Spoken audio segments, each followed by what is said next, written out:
Welcome to This Explainer. Today, we're unpacking a topic that literally touches every single one of us: cybersecurity. The digital attack surface is expanding so rapidly right now.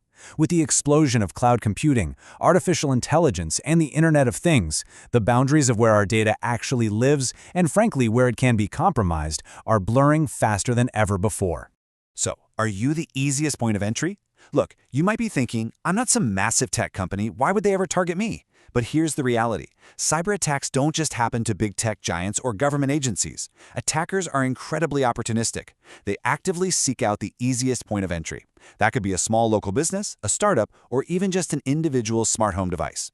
Simply put, if your system is connected, you are a potential target. Okay, let's dive into this.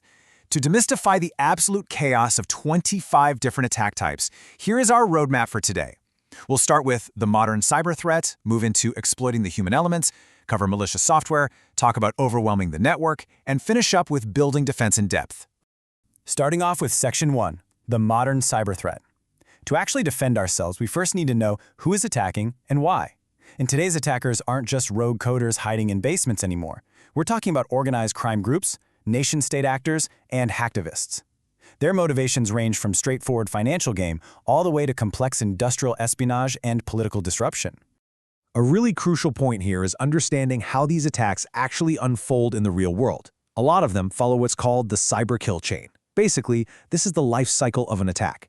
It usually starts with an initial reconnaissance phase, where they're just scoping out your vulnerabilities, and progresses all the way to stealing or exfiltrating your data. Grasping this life cycle is huge because it gives defenders a chance to detect and stop these attacks at multiple different stages before the real damage is done. Moving right along to Section 2, exploiting the human element. Let's be real. Tricking a human being is often significantly easier than writing complex hacking code to bypass a firewall. The human mind is frequently the path of least resistance for an attacker. And there's a vast difference in how they do this. It's like the difference between casting a giant wide net and hunting with a sniper rifle. Generic phishing is exactly that wide net. Attackers impersonate trusted organizations, like your bank, just hoping you'll panic and hand over a multi-factor authentication code or a password. Spear phishing, on the other hand, uses highly targeted, personalized information against a specific individual. And hey, if that targeted individual happens to be a high-level executive like a CEO, that is called whaling. The goal there is usually to authorize massive fraudulent payments or steal highly sensitive strategic business plans. Expanding on this human element, we run into a few other massive vulnerabilities. You've got business email compromise, or BEC, where attackers spoof legitimate business accounts to deceive employees into wiring funds. Then there are password attacks. Attackers absolutely love to use credential stuffing, which is basically just taking stolen usernames and passwords from one breach site and testing them on yours. Finally, insider threats. And this isn't always malicious sabotage. Sometimes it's literally just an employee or a trusted partner accidentally exposing sensitive data because they lacked proper security training. Now, what's really interesting as we move to Section 3, malicious software and code, is that attackers don't always need us. While humans are a major vulnerability, attackers have an entire arsenal designed to completely bypass human interaction and go straight for your software via malware. Let's break down the mechanics here. Viruses require a host file to execute. They attach themselves to a legitimate file and only spread when you actually run it. Worms, though, are self-propagating. They spread aggressively across networks without any user interaction at all. And Trojans? They rely on social engineering. They disguise for malicious payload within seemingly legitimate software. Think of a fake update or a pirated app. Once you install it, boom, they unleash that payload. These threats represent two very different attacker motivations. Ransomware is loud and it is immediate. It encrypts your crucial files, like customer databases or even hospital medical records, and demands a payment in exchange for the decryption key. It's pure extortion. Spyware, conversely, is silent. It just sits quietly on your machine, monitoring your activity, capturing your browsing history, and harvesting your banking credentials for long-term data theft. And then we have the dreaded zero-day attack. This happens when an attacker exploits a software vulnerability before the software vendor even knows about it, or before they've had a chance to release a patch. It really highlights the ticking clock nature of cybersecurity and exactly why rapid, proactive patch management is absolutely critical. Attackers also try to embed themselves deep into the very code we trust every day. SQL injection happens when attackers manipulate database queries to steal or alter back-end information. Cross-site scripting involves injecting malicious scripts directly into web pages viewed by other users. And perhaps most alarmingly, supply chain attacks. If they can't hack you directly, they will absolutely compromise your trusted vendors or software providers to reach you downstream. All right, Section 4, overwhelming the network. In these scenarios, the primary goal isn't necessarily to stealthily steal your data, but rather to just disrupt and completely break the infrastructure itself. Thousands, or even millions, that massive number is the terrifying scale of a distributed denial of service, or DDoS attack.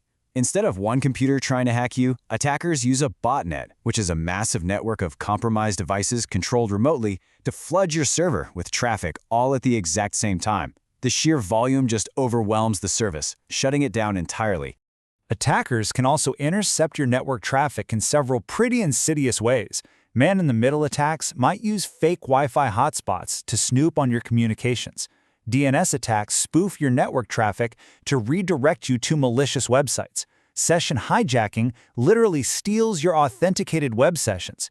And let's not forget IoT attacks. Yes, I am talking about your poorly secured smart fridge or that wireless camera in your living room. They could very well be enlisted in a global cyber attack if you haven't bothered to change the default passwords.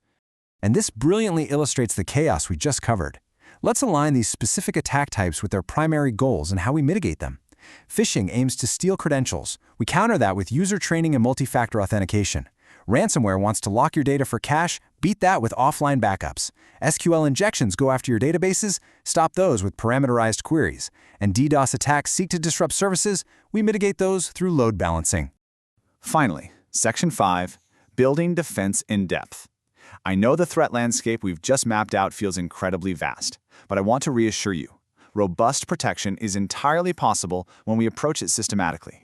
Consider this core principle. Cybersecurity is not a single product or technology. It is a continuous process of managing risk. Think about this process through the Swiss cheese metaphor. Every individual security measure you put in place is a slice of Swiss cheese. Sure, there are holes in one slice, right? No single control is going to prevent every single cyber attack. But if you stack enough layers of cheese together, the holes no longer align, and you've suddenly created a highly effective barrier.